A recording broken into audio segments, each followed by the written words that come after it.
Next kong gagawin guys, hiwa-hiwain ko siya dito. Ayan, nalagay natin siya dyan. Mas mabilis na siya may hiwa. Diba? Nalagay ko siya sa ref kasi para mas masarap siya, mas refreshing. Mas refreshing kainin.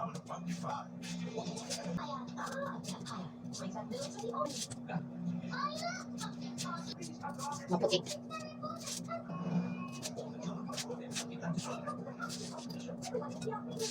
Sayang.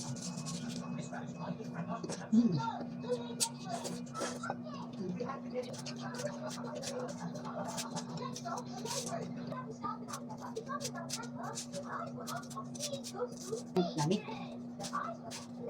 Hi ma, thank you so much. Mama ko sila bigay nito guys. Kasi favorite ko ni Empress. Yan isa.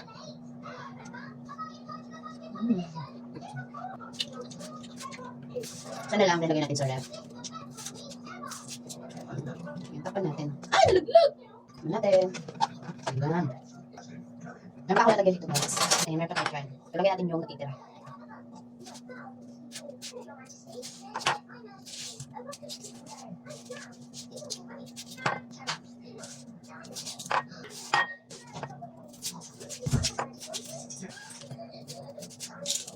Ilalagay na lang natin ito sa ref para ulit siya. Ayan. So, yun lang guys. Bye!